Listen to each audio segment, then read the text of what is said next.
Hello everyone, আসসালামু আলাইকুম। সবাই কেমন আছেন? আজকে আমি লইট্টা ফ্রাইয়ের একটা ভিডিও দিয়েছিলাম। আপনারা সবাই অনেক পছন্দ করেছিলেন, তাই আমি আবারও লইট্টা ফ্রাই কিভাবে করলাম পূর্ণাঙ্গ ভিডিওটা নিয়ে আসলাম। সাথে সারাদিন কি করলাম সেটাও শেয়ার করতে আসলাম। এই তো লইট্টা মাছগুলো অবশ্যই ধুয়ে পরিষ্কার করে নিয়েছি, অনেকবার ধুয়ে গরম পানি দিয়েছি। এতে নুন, হলুদ, তারপরে হচ্ছে মরিচের গুঁড়া আর রসুন মাখিয়ে নিয়েছি। এরপরে সাথে একটু আদার বাটাও দিয়েছি। এখন দিয়ে দিলাম বেসন আর মুড়ির গুঁড়া। বেসন আর মুড়ির গুঁড়া দিলে এটা কিন্তু অনেক ক্রিস্পি হয়। অনেকে চাউলের গুঁড়াও দেয়, কিন্তু আমার কাছে চাউলের গুঁড়া ছিল না, আর মুড়ির গুঁড়াটা দিলে আমার কাছে বেশি খেতে মজা লাগে। তো এই তো এইভাবে আমি এখন এটাকে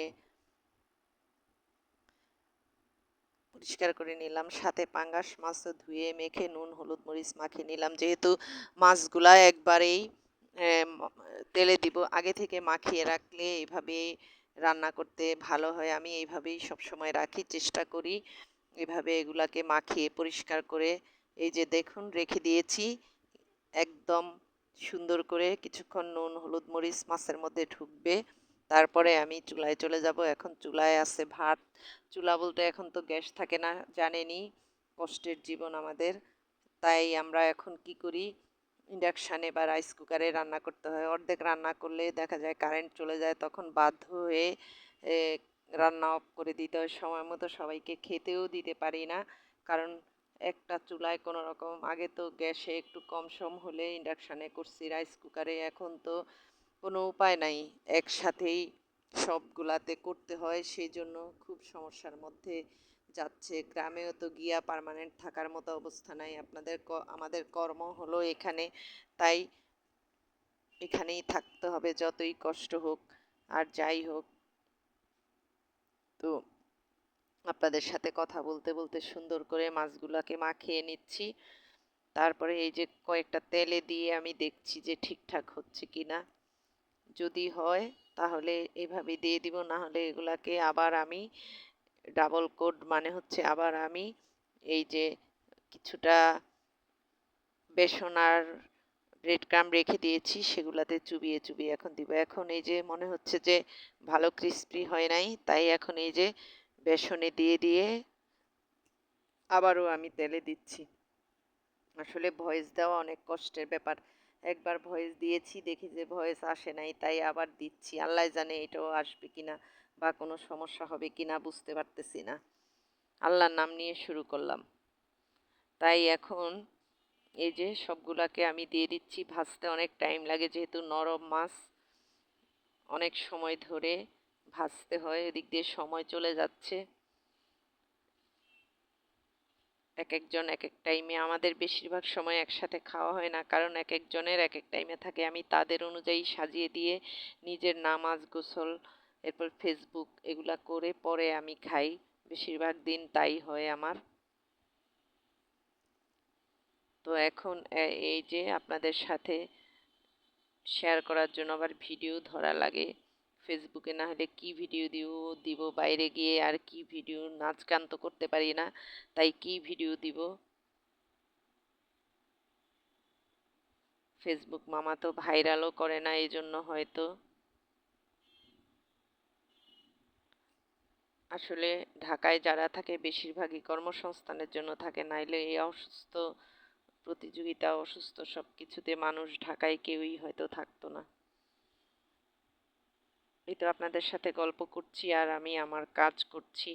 এই মাছগুলো তেলে দিয়ে এই কয়দিন আমরা বাসায় ছিলাম না, পুরা চুলা পুলা আমার সব নোংরা হয়ে আছে। যদিও গ্যাস নাই, কারেন্টে রান্না, তবুও সব কিছু এই যে দেখুন ওগুলা ভাজা হতে হতে আমি এদিক দিয়ে পরিষ্কার পরিচ্ছন্ন কাজে লেগে গেছি।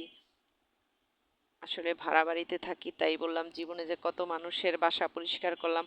অনেকে নোংরা করে থাকতে পারে, আমি মানুষটা দেখতে অত সুন্দর না, কিন্তু নোংরা আবর্জনার মধ্যে থাকতে পারি না। এই যে আজকে একদিক দিয়ে রান্না বসাই দিয়ে আরেক দিক দিয়ে আমি চুলা রান্নাঘর সব পরিষ্কার করতে নেমে গেছি। এদিক দিয়ে প্রচুর ঘামছি।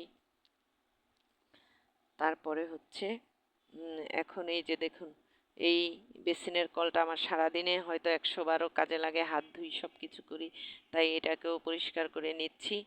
কেননা এটা পরিষ্কার না থাকলে তো এটা দিয়ে আপনি সব কাজ করতে পারবেন না। এই জন্য সবার বাসারই এই বেসিনটা সবাই সুন্দর করে পরিষ্কার করে রাখবেন। আমি তো যখনই এখানে আসি এটাকে একটা ডলা দিই, পরিষ্কার হয়ে যায়। এটা হলো হাঁড়ি পাতিল পরিষ্কার করার, আর হলো এই যে এই জায়গাটা পরিষ্কার করার, আর প্লেট পরিষ্কার করার আমার আলাদা আলাদা আরেকটা আছে। এটা দিয়েই আমি প্লেট পরিষ্কার করারটা দিয়ে আর এই কাজ করি না। এখন আমার রান্নাবান্না শেষ, সবাইকে খেতে দিতে হবে। তার আগে একটু ভিডিও ধরে যাই কি কি রান্না করলাম সারাদিন। এই যে আপনাদের সাথে বকবক করলাম, কি কি করলাম একটু আপনাদেরকে দেখাচ্ছি। দেখেন, এই যে লইট্টা ফ্রাইটা সবগুলো এখানে আছে। এখানে হলো এই যে রাইস কুকারে ভাত করেছি, 2টা রাইস কুকার নিয়েছি যাতে।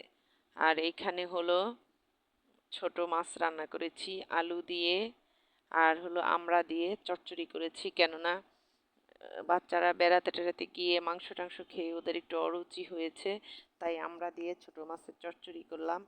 আর হলো এখানে ওই যে পাঙ্গাস মাছ দিয়ে আলু দিয়ে একটা ভুনা করেছি, কিন্তু আমি একটু ঝোল রেখেছি। কেননা আজকে সব শুকনা শুকনা, যদি একটু ঝোল লাগে কারো, আর যদি না লাগে বিকেলে শুকিয়ে নিব।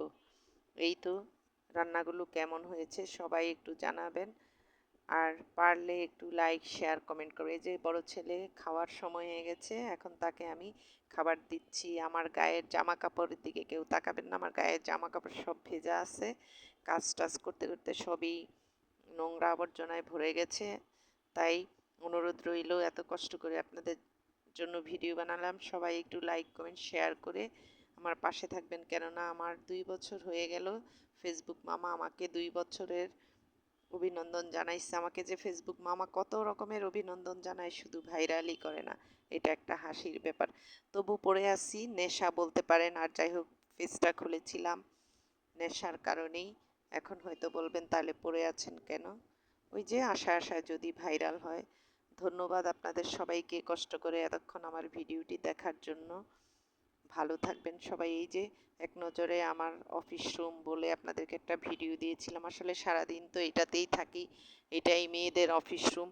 দেখুন কয়টা রাইস কুকার, ইন্ডাকশান, এই সেই দুনিয়ার 3-4টা দিয়ে ভরাই রাখছি। এই যে এখানে পানির ফিল্টার। আসলে রান্নাঘরটা ছোট, কিন্তু একটু গুছিয়ে না রাখলে তো আর চলা যায় না, তাই একটু গুছিয়ে যতটুকু পারি রাখি, বেশি নোংরা থাকতে পারি না। আপনারা সবাই আমার রান্নাঘরটা পছন্দ করেছেন। আসলে এটা তো বাড়িওয়ালাদের রান্নাঘর, আমরা শুধু ভাড়াই থাকি যতক্ষণ আছি। কখন আবার ওনাদের প্রয়োজন হবে, বলবে যে আপনারা যান, আমরা থাকবো, নাইলে যাই হোক। তো এই যে আমার সেই ফ্রাইয়ের ফাইনাল রূপটা আপনাদের দেখিয়েছিলাম। কেমন হয়েছে ভিডিওটি সবাই জানাবেন। যদি ভালো লাগে লাইক কমেন্ট শেয়ার করে আমার পাশে থাকবেন। সবাইকে ধন্যবাদ। আসসালামু আলাইকুম। সবাই ভালো থাকবেন।